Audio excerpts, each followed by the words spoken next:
원가 대비 판매가가 무려 10배입니다 이러는 거야. 그랬더니 하나 팔았을 때 마진이 약 600원이 나오더라고요. 절대 하면 안 되는 제품 중에 하나.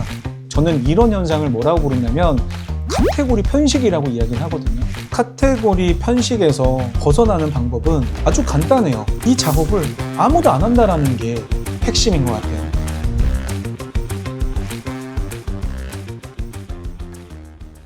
대장님, 요새 소싱 관련한 질문이 진짜 많이 들어오는데요. 저도 같은 고민을 가지고 있었고요. 뭘 팔아야 될지 모르겠어요.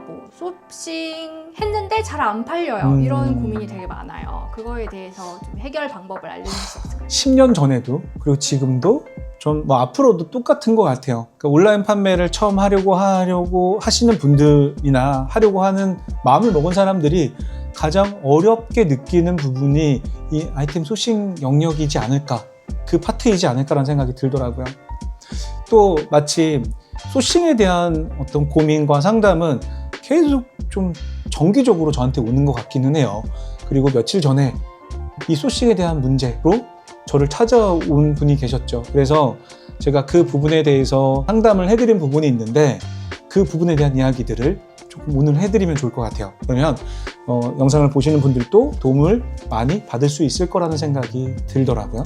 김경님, 혹시 키캡 리무버라고 하는 키워드 들어본 적 있으세요? 키캡 리무버요? 맞아요. 기계식 키보드. 알고 계시네요. 저는 이번에 이 상담을 하면서 키캡 리무버라고 하는 키워드를 처음 들어봤어요. 근데 이게 뭐지? 라고 저도 좀 찾아봤는데요. 키보드 리무버라고 또 얘기를 많이 하더라고요.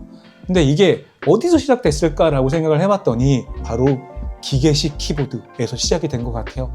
최근 수년 전부터 기계식 키보드가 굉장히 좀 우상향하는 그런 키워드였던 것 같아요. 그러다 보니까 판매량도 많고 많은 사람들이 이렇게 찾는 그런 제품이었던 것 같아요. 저도 지금 쓰고 있는 게 바로 기계식 키보드고요. 그러다 보니까 키랩이라고 하는 게 본인의 어떤 커스터마이징 하는 키보드 키캡이라고 하는 제품으로 본인을 커스터마이징 할 수 있는 그런 키보드를 만든다라는 개념으로 상승하고 있는 그런 키워드로 보였고요. 거기서 더 연장선으로 바로 이 키캡을 제거할 수 있는 그런 도구가 생긴 게 바로 이 키캡 리무버라고 하는 키워드였던 것 같아요. 단순하게 이 키캡 리무버라고 하는 키워드만 들었을 때는 굉장히 니치하고 우성장하고 있는 이런 제품이라는 생각이 들어서 너무 괜찮다라고 생각이 들었었거든요. 그리고 이거를 상담하신 분이 저한테 그러는 거예요. 대장님, 이 제품은 원가 대비 판매가가 무려 10배입니다 이러는 거야. 너무 좋은데요? 제가 항상 그 얘기 하잖아요. 뭐라 그러죠? 제품을 판매할 때 가장 중요한 게 뭐라 그러죠? 수익이요. 맞아요. 싸게 사서 비싸게 파는 온라인 판매자들이 꼭 갖춰야 되는 마인드. 싸게 사서 비싸게 파는 마인드. 근데 무려 원가 대비 판매가가 10배나 차이 난다는 거예요. 너무 좋은데요? 라고 저는 이야기를 했죠. 그런데 제가 키워드를 분석을 하면서 좀 너무 안타까웠어요. 왜 안타까웠는지에 대해서 좀 화면을 보고 설명을 드리면 좋을 것 같아요. 지금 제 화면을 보고 바로 이야기를 드려볼게요. 자, 키캡 리무버를 검색을 한번 해봐요. 그랬더니 월간 검색량이 약 5,500 정도가 나요.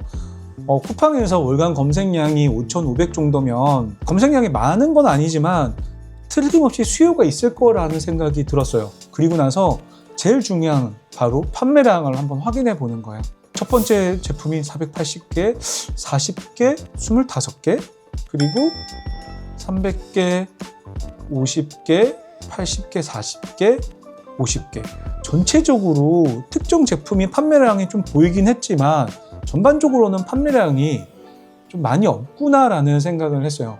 그도 그럴 게 저도 이번에 제가 키보드, 기계식 키보드 구매를 했을 때 박스 안에 이 리무버가 이게 뭔지 모르지만 어쨌든 짝대기가 들어있었어요. 저는 그래서 그냥 증정품인 줄 알았는데 이걸 따로 산다라는 사람이 있을까라는 생각도 했었긴 했는데 실제로 데이터를 보니까 많이 구매하는 제품은 좀 아니구나라는 생각을 하게 됐죠. 그래도 여기에 보면은 틀림없이 판매량이 1,300개 정도 판매되는 제품이 있으니까 그러면 제일 중요한 게 바로 하나 팔았을 때 얼마의 마진이 생길까? 이거를 체크해 보는 게 가장 중요하죠. 그래서 이 제품을 가지고 1688에다가 확인을 해봐요. 이렇게 검색을 해보고 실제로 이 제품이 얼마나 팔리는지, 원가가 얼마인지를 확인을 해야 되니까, 매입가가 얼마인지 확인해야 되니까, 여기 보니까 약 0.99 위안 정도로 매입을 할 수 있을 것 같아요. 그래서 마진 계산기에다가 판매가를 놓고 매입가를 놓고, 매입가가 0.99 위안이니까, 그리고 300원을 넣어요. 가전 디지털 카테고리였어요. 그래서 카테고리 선택하고, 이 카테고리 같은 경우에는 지금 14,900원 이하의 제품에 입출고 배송비를 할인을 하는 카테고리라서 실제로 넣어봐요. 그랬더니 하나 팔았을 때 마진이 약 600원이 나오더라고요. 사실 600원이면 뭐 세금이나 아니면 내 인건비로 했을 때 오히려 손해 아닌가요? 사실 이건 빵원이라고 하기에도 민망한, 그렇다고 이거를 번다라고 할 수 없는, 그래서 진짜로 1등하는 제품이 1,300개가 만약에 팔린다. 한 달에 40만 원, 1,300개 팔아서 40만 원을 버는 아주 절대 하면 안 되는 제품 중에 하나라고 저는 보여지더라고요. 너무 안타깝다라고 생각이 들었어요. 이걸 보고 나서. 그래서 상담을 했던 그분에게도 이 시장은 아닌 것 같다, 이 키워드는 아닌 것 같다라고 이렇게 말씀을 드리게 됐었고요. 다시 한번 찾아보면 어떻겠나라는 그런 이야기를 드렸어요. 그리고 나서 또 문제가 생겨요. 자, 이렇게 제가 이거 말고 좀 다른 거를 해오라고 이야기를 드렸더니 또 이번에도 그 컴퓨터 용품, 키보드와 관련된 용품에서 계속 찾고 있는 거예요. 그래서 제가 이번에 여러분들한테 꼭 해주고 싶은 이야기가 있는데, 저는 이런 현상을 뭐라고 부르냐면 카테고리 편식이라고 이야기를 하거든요. 그러니까 보통 아이템 소싱을 하려고 하시는 분들이 많이 겪고 있는 문제이기도 하고, 가장 큰 이 벽을 넘지 못하기 때문에 내가 돈 버는 소싱을 못한다라고 전 생각이 많이 들더라고요. 그게 뭐냐면, 보통은 내가 아이템 소싱할 때 내가 아는 분야, 내가 조금은 잘 아는 분야, 혹은 내가 해봤던 분야 안에서 계속 맴도는 문제를 가지고 있어요. 물론 내가 조금은 잘 알고 그 제품에 대해서 이해도 하고 조금 더 즐거우면 잘 할 수도 있지만 그게 나쁘다라는 건 아니에요. 그런데 실제로 이 카테고리 혹은 그 범위 안에서 돈 벌 게 없는데도 불구하고 계속 매몰되어 있는 거야. 이러면 우리가 온라인 판매를 한다라는 게 내가 재미로 하는 게 아니잖아, 취미로 하는 게 아니잖아요. 진짜 돈 벌려고 하는데 진짜 돈이 나오는 그런 곳을 찾지 못한다라는 게 문제가 된다라는 거예요. 그래서 저는 이번에도 여러분들한테 이런 과제를 한번 내주면 좋겠다라는 생각이 들었어요. 영상을 보시는 모든 분들이 제가 이 화면을 통해서 이야기하는 부분들을 보고 꼭 한번 직접 따라해 보시면 너무 좋을 것 같다는 생각이 들었어요. 자, 이번에도 화면 보고 다시 한번 이야기 드리도록 할게요. 카테고리 편식에서 벗어나는 방법은 아주 간단해요. 일단은 헬프스토어에 들어와서 아이템 기능에서 카테고리 기능만 확인해도 충분히 이 편식에서 벗어날 수 있어요. 이 카테고리 기능이 어떤 기능이냐면 1차 분류부터 4차 분류까지 확인할 수가 있는데요. 이 카테고리를 분류별로 다 나눠놨더니 몇 개의 카테고리가 있는지를 확인했더니 바로 5,200개의 카테고리가 존재한다라는 거예요. 키워드가 5,200개가 아니고요. 카테고리가 5,200개예요. 보통 한 카테고리마다 인기 키워드를 500개 정도를 추출을 하니까 이거를 전부 다 합치면 어마무시한 키워드가 등장을 하게 되죠. 그렇게 해서 내가 잘 모르는 카테고리에서 딱 10개의 키워드만 클릭해 보면 카테고리 편식에서 벗어나는 건 너무 쉬운 거죠. 그게 끝이에요? 어? 그게 끝이에요? 그렇게 단순해요? 단순해 보이죠. 그런데 이 작업을 아무도 안 한다라는 게 핵심인 것 같아요. 보통 사람들은 어떻게 해? 나 캠핑에 관심이 있어? 그러면 캠핑만 쳐다봐요. 나 지금 육아를 하고 있어? 육아만 쳐다보고 있는 거예요. 우리 아이가 초등학생이야? 초등학생과 관련된 제품만 하고 있는 거야. 내가 이불에 침구류에 관심이 많아? 침구류만 보는 거죠. 그런데 우리가 진짜 중요하게 생각해야 되는 건 뭐냐면 바로 시장의 반응을 확인하는 거예요. 시장의 반응 확인하는 걸 여기서 조금만 더 보여드리면 어떻게 확인할 수 있냐면, 만약에 이렇게 생각을 해보자고요. 내가 생활 건강을 모양 봤어. 그런데 뭐 남자라고 해서 빨래 건조대 안 볼 필요 없잖아요. 빨래 건조대를 클릭을 해봤어. 클릭을 해보고 쿠팡에서 판매량이 얼마인지만 체크를 해보는 거예요. 그랬더니 쿠팡은 지금 한 11만 정도의 검색량이 나오네. 실제로 판매량은 어느 정도 나올까? 3,000개, 7,400개, 1,200개, 1,900개, 800개, 6,100개. 맞아요. 이렇게 키워드를 타고 쿠팡 판매량만 검색하더라도 시장에서 어느 정도로 그 시장 반응을 해주는지를 우리는 바로바로 확인할 수 있단 말이야. 그러면 카테고리별로 이런 키워드를 수십, 수백 개를 찾아내는데 얼마나 걸릴까요? 너무 빠르게 할 수 있지 않을까요? 그러면 이 영상을 보고 있다면 여러분들도 한번 도전해 보세요. 카테고리를 그냥 무작위로 막 선택을 해보고요.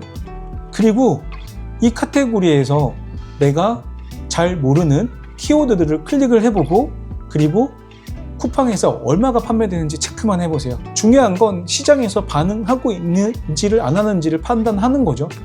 그렇게 해서 카테고리를 10개, 20개 이렇게 넓혀가 보세요.